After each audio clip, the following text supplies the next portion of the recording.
Meus irmãos, graça e paz, sejam todos bem-vindos mais uma vez ao nosso canal Em Defesa do Evangelho. Meu nome é Jeremias e eu quero falar estou falando desde ontem sobre as características de um falso pastor, de um falso mestre e falando também daqueles que são verdadeiros, porque não é possível que não haja, que não exista missionários, pastores, evangelistas que sejam verdadeiros. Não é possível, não é? Agora também eu vou falar um pouco das características da igreja de Jesus. Ontem eu disse que a igreja somos nós, mostrei alguns versículos da Bíblia, o próprio Paulo fazendo uso da palavra várias vezes, nos chamando de templos do Espírito, vós sendo muitos membros, mas somos um só corpo em unidade com Jesus, um só corpo, um só Espírito, uma só fé, e aí vai. Mas hoje eu quero falar de uma das marcas da igreja que ela não pode perder, não pode deixar de ser. O que a igreja não pode deixar de ser? E está deixando de ser, que eu vou dizer agora. Na carta de Paulo, primeira carta de Paulo a Timóteo, no capítulo 3, versículo 15, diz assim: mas se tardar para que saibais como convém andar na casa de Deus, que é a igreja do Deus vivo, a coluna e firmeza da verdade. A primeira coisa, já que eu elucidei que a igreja somos nós, que etimologicamente falando, eclesia significa chamados para fora, eu fui chamado, você é chamado para fora, e que também a igreja ela tem que se reunir. A palavra eclesia também não é apenas chamados para fora, mas também ele se reúne, a igreja se reúne, é chamada de assembleia, de congregação. Então, o sentido etimológico da palavra eclesia é exatamente essa aí. Mas também ela tem uma correspondência no seu caráter que se alinha, assemelha-se ao caráter daquele que é dono dela. Qual que é o caráter do dono da igreja, que é Jesus? O mesmo caráter do Pai, o mesmo caráter do Espírito Santo, o caráter de Jesus, e consequentemente a igreja tem que reproduzir esse tipo de caráter. A verdade. Em João, no capítulo 14, versículo 6, Jesus diz: eu sou a verdade. Em João, no capítulo 17, versículo 3, diz: para que todos conheçam a ti só, por único Deus verdadeiro. Veja a compatibilidade dos caráteres entre o Pai e o Filho. Em João, no capítulo 16, Jesus diz aquele Espírito de verdade que há de vir. Então, o Espírito Santo também é a verdade. E agora nós temos aqui Paulo dizendo que a igreja é a coluna e firmeza da verdade. Entendeu? A igreja é a coluna e firmeza da verdade. Então, se a igreja é coluna e firmeza da verdade, uma das coisas que ela não pode deixar de ser, e tem deixado de ser, muitas pessoas têm aderido a uma pregação chamada pragmática. O que é uma pregação pragmática? Uma pregação que vem lá do pragmatismo. O que é pragmatismo, irmão Jeremias? Pragmatismo é aquela coisa prática, aquela coisa que funciona. Isso é pragmatismo. Corrente de ideias que prega a validade e a doutrinação determinada pelo bom êxito, pelas coisas práticas que funcionam, né? Isso aí surgiu com o filósofo americano Charles Sanders. O Charles Sanders foi o cara que idealizou o pragmatismo. Então tem que ser uma coisa prática, uma coisa que funciona. Infelizmente, a igreja tem deixado as coisas que não são necessariamente práticas, porque ser santo não é necessariamente uma coisa tão prática. Isso dá um pouquinho de trabalho, porque você tem que colocar sua vida na presença de Deus, se dedicar a Ele, por coisas que funcionam nesse nosso mundo. Uma vez eu fui dirigir uma igreja e não estava dando certo. É uma congregaçãozinha pequena na cidade de Vera Cruz, aos arredores da cidade de Marília, centro-oeste paulista, estado paulista. E ali eu conversando com o dirigente que me antecedeu, em um seminário, ele disse-me o seguinte: olha, não está funcionando porque você mudou o que eu estava fazendo. E é o seguinte: como que deve funcionar aquela igreja? Na sexta-feira eu não dou doutrina, ele falou para mim. Na sexta-feira eu levo um frasquinho azul, ou melhor, vermelho, para ungir as pessoas ali, que é o sangue de Jesus, é a unção do sangue de Jesus. No sábado eu levo um frasquinho cor verde e unjo as pessoas dizendo: olha, aqui é a unção para você se dar bem, né? Da prosperidade, por isso que é verde, essa correlação de dinheiro, verdinha e tal. E no domingo eu levo o frasquinho da cor azul, que representa o Espírito Santo. Aí enche, meu amigo, o negócio enche. Só que quando eu peguei aquela igreja, para dirigir aquela igreja, ela não conhecia absolutamente nada de evangelho. Tentei colocar o evangelho puro e simples, Jesus puro e simples. E acreditem vocês, eu fui reprovado por aquele contingente. As pessoas reclamavam para o pastor presidente e diziam: nós não queremos ele, nós queremos o antigo, nós queremos o outro. O outro tem um monte de campanha. Era um labacaia que não parava. E eu não tinha esse negócio. Eu queria colocar para as pessoas a pregação pura e simples do Evangelho, conforme diz Marcos Lucado em seu maravilhoso livro, Simplesmente como Jesus. Eu queria mostrar Jesus simples para aquelas pessoas. E eu fui reprovado, gente boa. Porque a característica da igreja hoje não é ser coluna e firmeza da verdade. A característica da igreja hoje é trazer um pragmatismo, coisas que funcionam, coisas que atraem as pessoas. Quer ver uma outra coisa do pragmatismo? O sincretismo religioso. Isso tem invadido as igrejas, especialmente na região norte e nordeste. Sincretismo religioso, porque nós somos uma miscigenação. O Brasil nasce de uma mistura de raças. Nós viemos boa parte da África e tem um culto afro brasileiro, né? Tem um monte de coisa, sal grosso, vela preta, vela branca, um monte de coisas, sincretismo. Veio o catolicismo com a Companhia de Jesus. A Companhia de Jesus é os jesuítas em 1500 para catequizar os índios, por exemplo.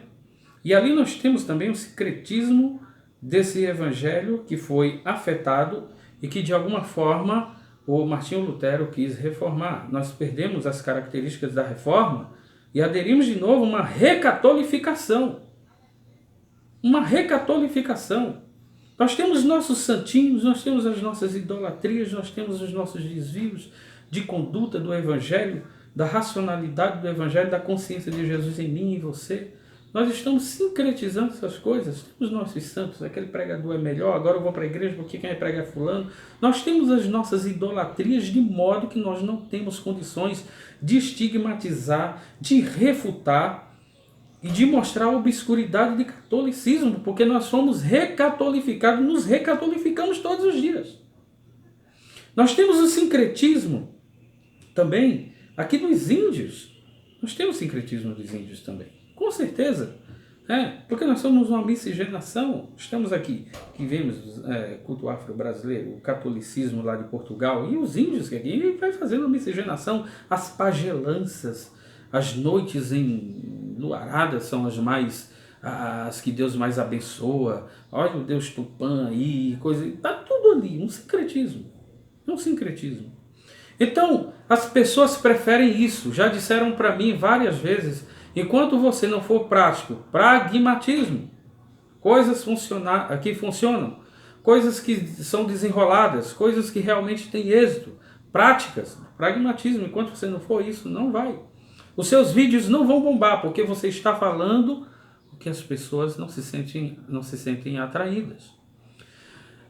Na primeira carta de Pedro, no capítulo 2, diz assim: deixando, pois, toda a malícia e todo o engano e fingimento e inveja e todas as murmurações, desejai afetuosamente como meninos novamente nascidos o leite racional, não falsificado, para que por eles vades crescendo, se é que provaste que o Senhor é benigno. Deixando toda a malícia. Para que a gente fica flertando com essas coisas que eu aqui citei? Para que a gente quer trazer sincretismo religioso para dentro da igreja? E uma das coisas que mais mata a igreja é esse tal de pragmatismo. O que vale não é o evangelho, o que vale não é a santidade proveniente da pregação do evangelho, o que vale são coisas que funcionam. E para esse povo, eu sou um pregador em declínio, um pregador que não funciona, um pregador que é derrotado. Entendeu? Os pastores que eu julgo, na minha perspectiva, com a minha experiência, serem falsos pastores, são aqueles que adoram pragmatismo, são aqueles que pregam o dízimo e as ofertas, e você pode ter uma vida atravessada. Eles dizem que isso não são coisas aceitáveis, só que a gente vê que na prática eles aceitam sim. O que vale é o dízimo das pessoas. Cada um é tratado de forma diferente conforme o grau da grana que você dá, o peso da grana que você dá. Quanto mais o saco de prata pesar, mais você vai ter um tratamento diferenciado. Ninguém, quando eu saí da igreja, Assembleia de Deus, Ministério de Madureira aqui em São Carlos, ninguém veio me visitar, ninguém veio me restaurar, ninguém veio me atrair de novo, ninguém veio dizer: Jeremias, você é uma peça fundamental, especial, melhor dizendo, que fundamental é Jesus. Você é especial, você não pode faltar na igreja, a sua alma é valiosa para Jesus, volte para a igreja. Não, porque eu era uma pessoa que não funcionava com a minha perspectiva da pregação para eles. O que funciona é você arrecadar grana, é você levantar o dinheiro dessas pessoas e fazer com que o pastor fique cada vez mais rico e você, que aí é dizimista, cada vez mais pobre. Deixando toda a malícia, todo o engano. Esses dízimos, conforme é dado na igreja, tem sido um engano. Todo mundo vê, os pastores compram apartamentos, casas, chácaras. Estou falando da minha realidade aqui. Não é? Isso ainda é gato pequeno, isso ainda é coisinha pequena. Os lá de cima de São Paulo, então nem se fala, meu amigo. Esses camaradas gostam de ser práticos e arrecadar a grana de vocês. E não pregam o evangelho.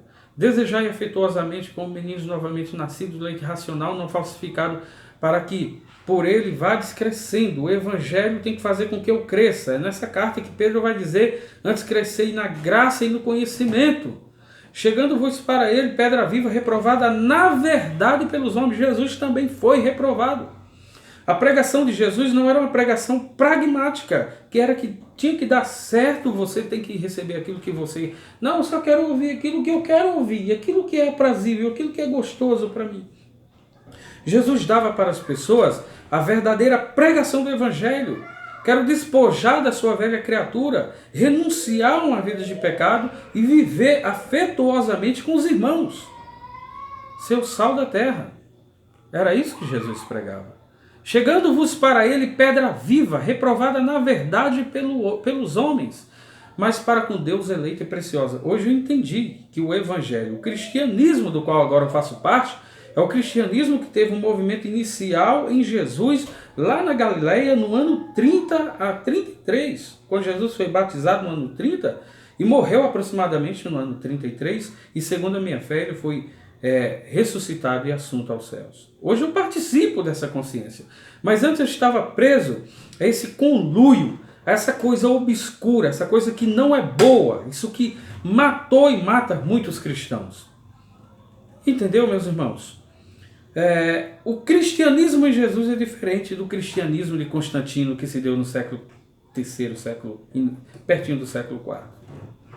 É diferente, o cristianismo de Jesus é um cristianismo que edifica, não é um cristianismo que traz confusão, não é um cristianismo que vai estigmatizar, que vai expulsar você da igreja.